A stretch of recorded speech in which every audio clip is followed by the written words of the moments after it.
yesterday on the show, we were talking about those things that you hate in your house. You know, maybe it's something your partner bought. Maybe it's something your parents bought when you were young. And you're just like, why? Yeah, we're talking about all those house hates. It's always something that stays around in the house. No matter how many people mutually hate it, it kind of just lingers there till the end of time, you know? Yeah, and then, after we did that on air, it sparked a bit of a conversation about just the weird things that people collect, right? So I was telling you when I was younger, I used to collect marbles. Yeah, weird. Well, it's not that weird, all right? Settle down. It's a little strange, you know, the marbles, I don't know, did you play marbles or was it just collecting them? You like the look of them? To be honest, I don't know how to play marbles. I just like to, look at them. Yeah, just with a little magnifying glass It was like eyepiece. little mini crystal balls, you know. Occasionally I'd roll them around, but I had no idea what I was doing. Yeah.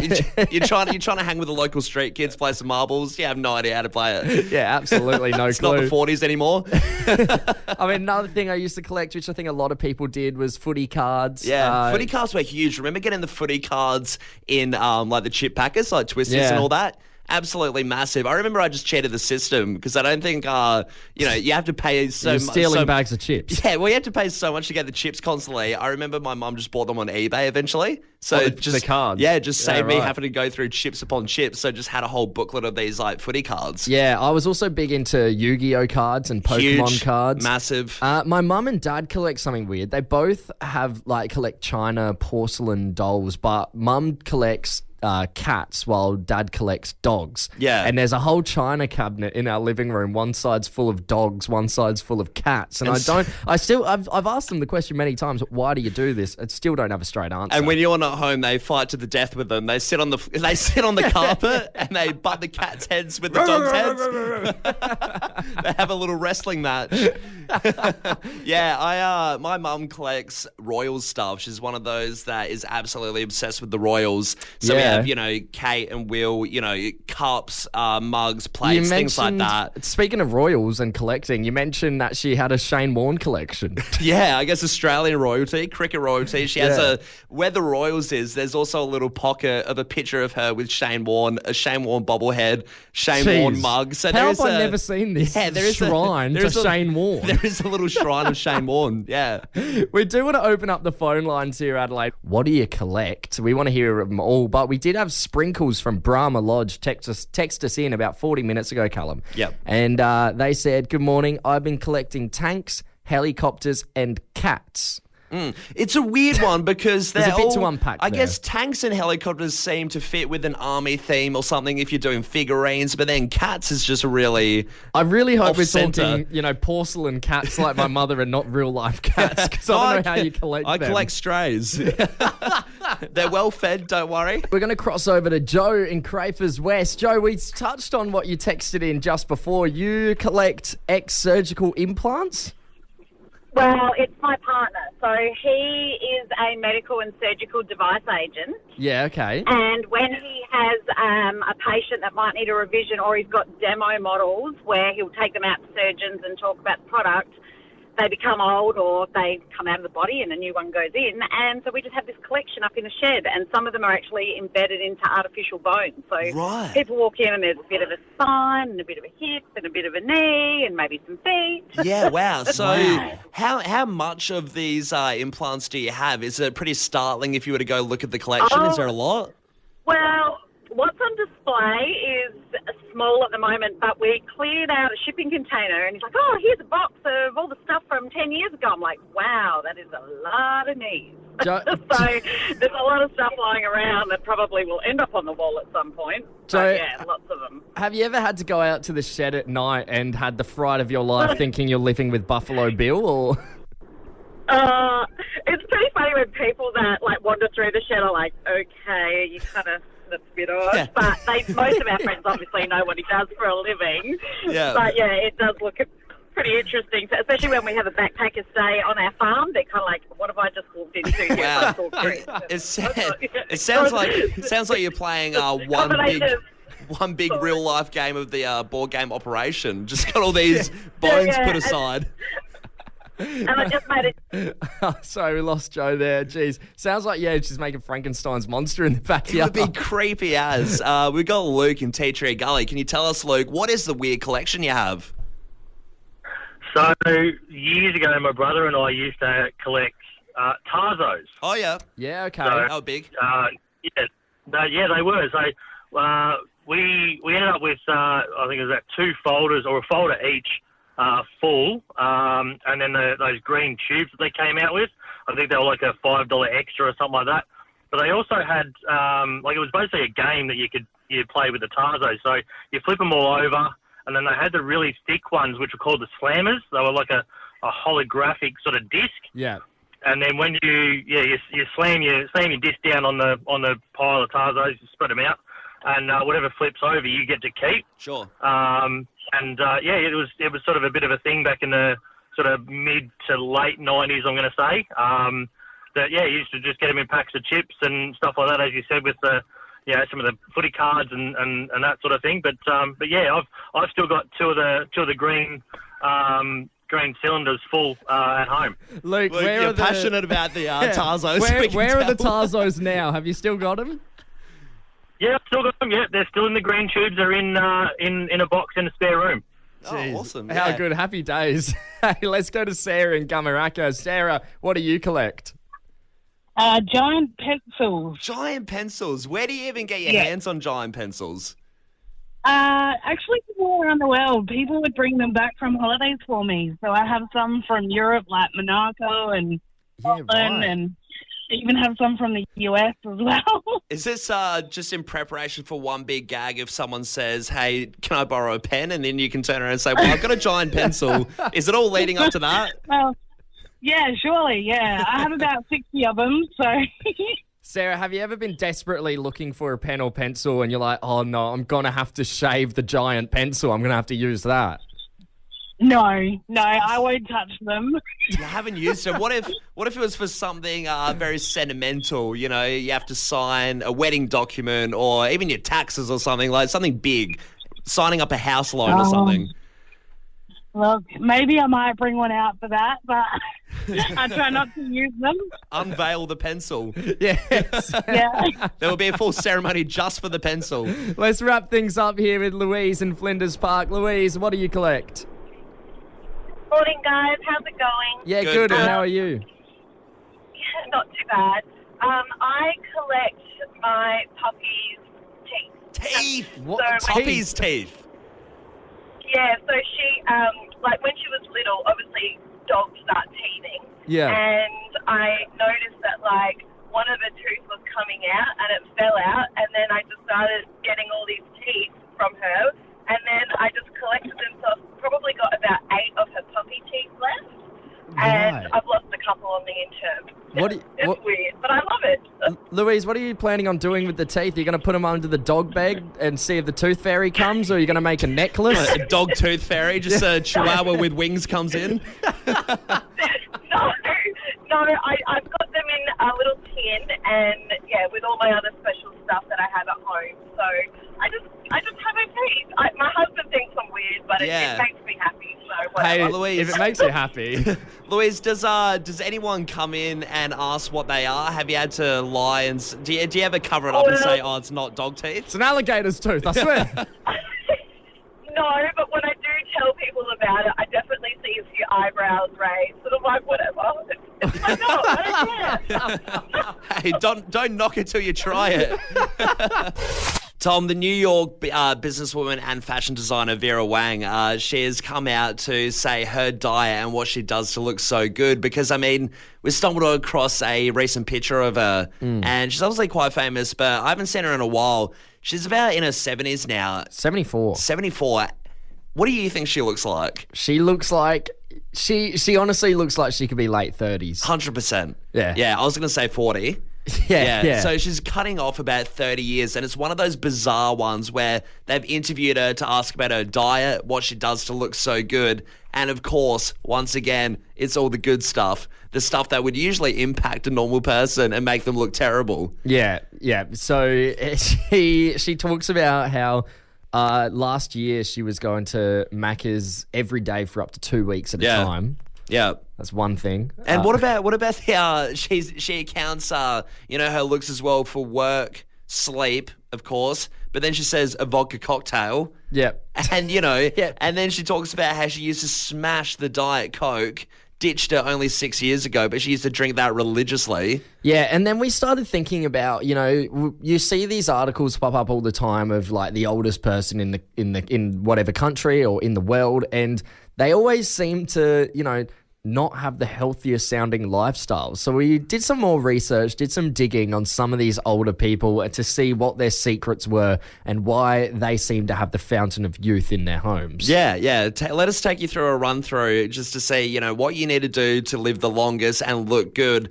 The oldest person to ever live was Tom Callum, who died at 122. Yep. But her secret was olive oil, port, and chocolate. And cigarettes. Yeah. Crazy Yeah. stuff. Absolutely insane. We got another one here. The oldest man in America a few years ago, his name was Richard Overton, 112 years old.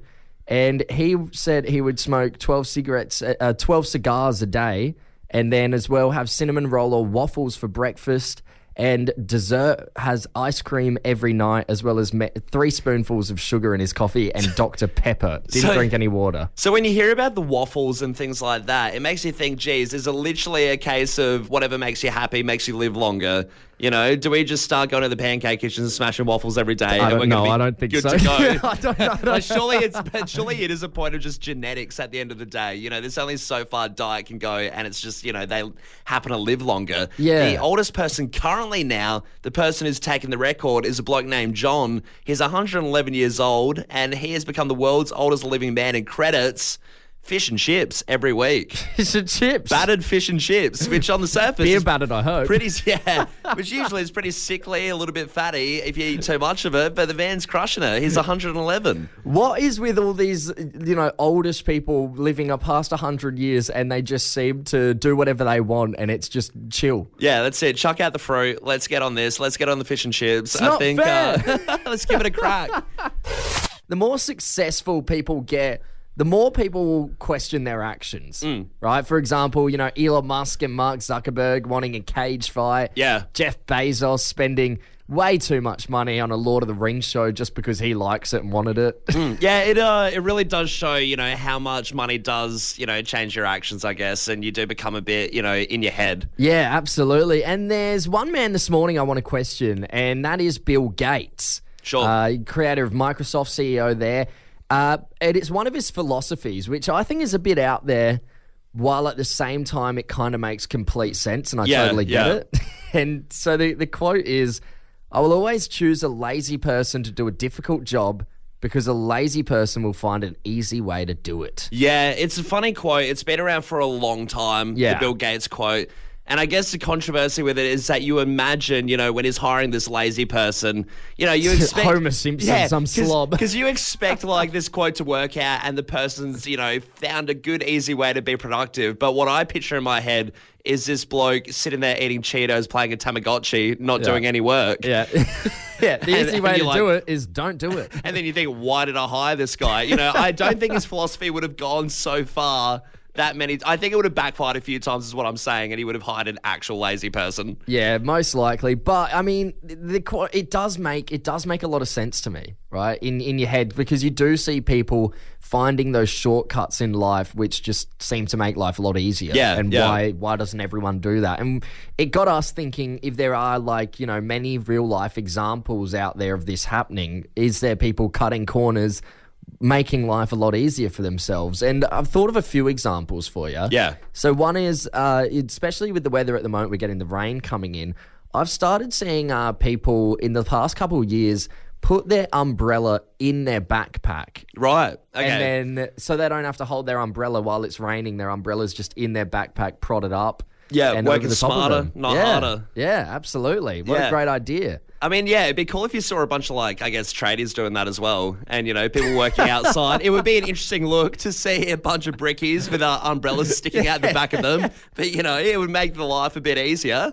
I also read this story of this person that started lockdown, and their son was getting all their math work emailed to them. And so the mum's gone off making dinner, and she's come back into the living room to find him asking Alexa to do the math equations. Alexa, lock the front door. Front door locked. It's one of those you may as well if you have the technology. Yeah, if you've got the technology, absolutely. But I guess that does come into, working smarter, not harder. I guess a lot of people would argue that AI can tap into that. I mean, if you're doing an office job, getting them to do your Excel spreadsheets and, put all the data in, stuff like that. Yeah, well, I want to throw it to the Fresh fam. When have you worked smarter, not harder? We want to hear all your secrets, all your shortcuts, all the ways you cut corners while still making the work actually turn out okay. Once again, this seems like a segment for me and Tom to back pocket any advice we can so we can bring it to the workplace here and cut corners. Please, God, we need you. But we are very curious. I mean, is it on the job site? Is it in the office? How do you cut corners? How do you work smarter, not harder? Somebody's texted in here saying, hey guys, I'm a teacher and I often use ChatGPT to write lesson ideas or notes or lists that might make my job easier. You can even use it to write a unit plan, which you can then modify. See, that's a big one. Like I said, I thought ChatGPT would get an absolute run on this with heaps of teachers, uni lecturers, stuff like that using it. One of the first times I've heard ChatGPT being used for good. Yes, polarizing opinion whether this is for good or not. This text has come in saying, not really for work, but I use AI to write a wedding speech for my brother's wedding. Yeah, right.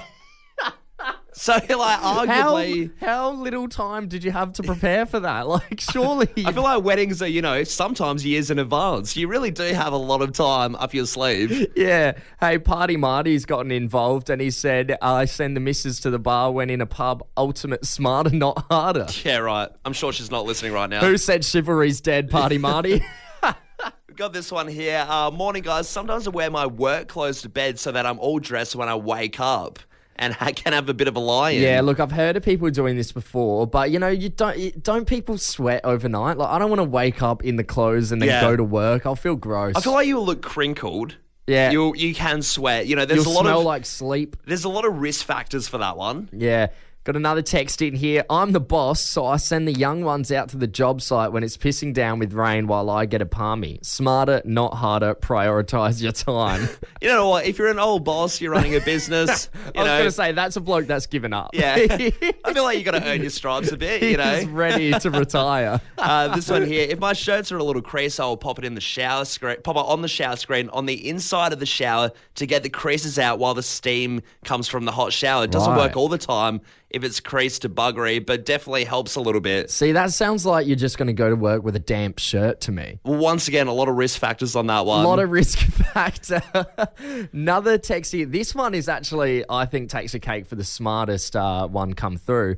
I sometimes have to get up to 40 blank pieces of paper for meetings. I'll just print out 40 blank because I can't be bothered counting 40 pieces of paper coming in from Mel. You know what? That is kind of smart. That's very smart. It's not hard. The perfect balance between lazy and smart. Look out because you're going to get hired by Bill Gates. Going to see a lot of money rolling through.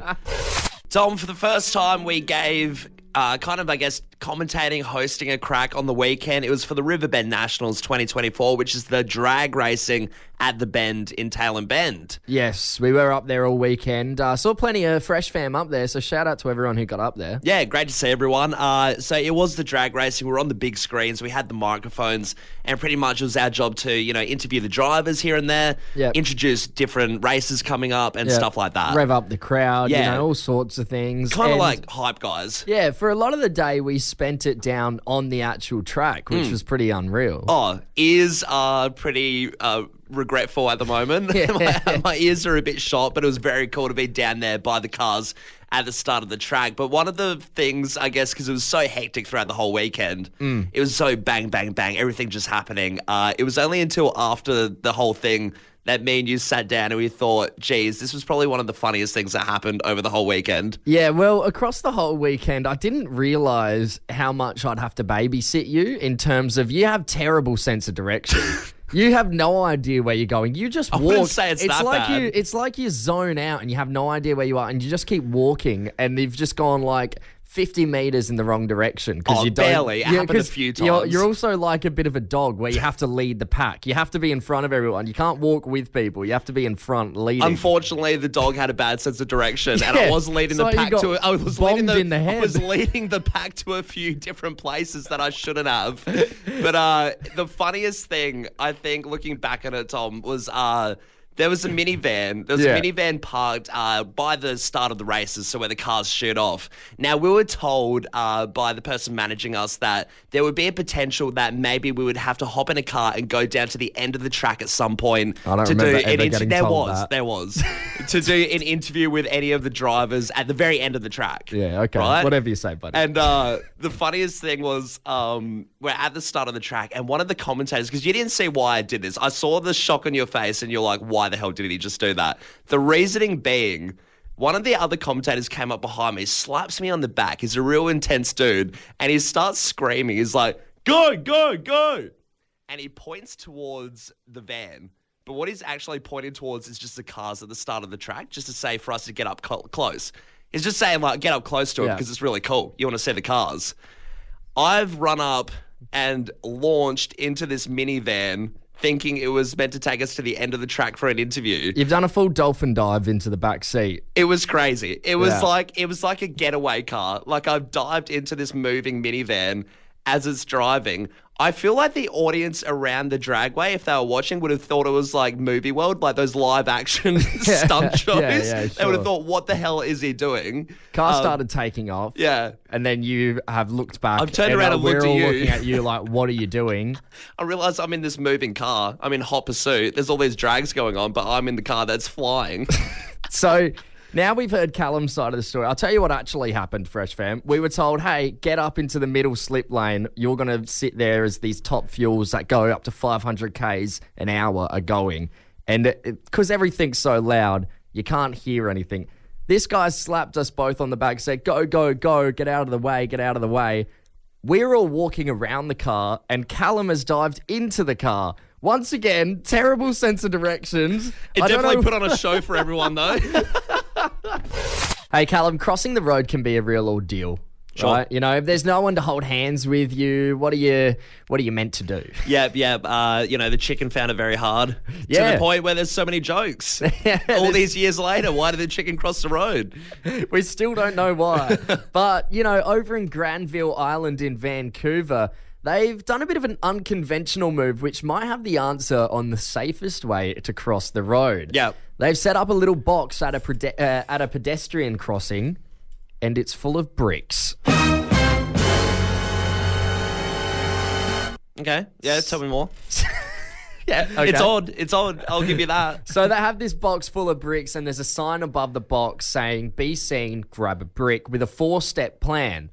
Step 1, grab. Step 2 is look. Yep. Step 3, wave your brick at the cars. And step 4, cross. So is this like an intimidation thing to the drivers to say, hey, I've got a brick in my hand. This could be launched at your car. You should slow down? Yes. So essentially they're saying it's enhancing the visibility of pedestrians. When you're crossing with a brick, drivers are much more aware that you're waving a brick around. I better stop for this guy. Hey, that's the new Beatles album cover. Them walking across the zebra crossing with a brick in their hand, ready to throw it at a car coming. Now, the bricks are actually foam. But, the drivers don't know that. Yeah. So the drivers don't realise it's foam. And it was part of an April Fool's Day prank, but it was to raise safety concerns for pedestrians.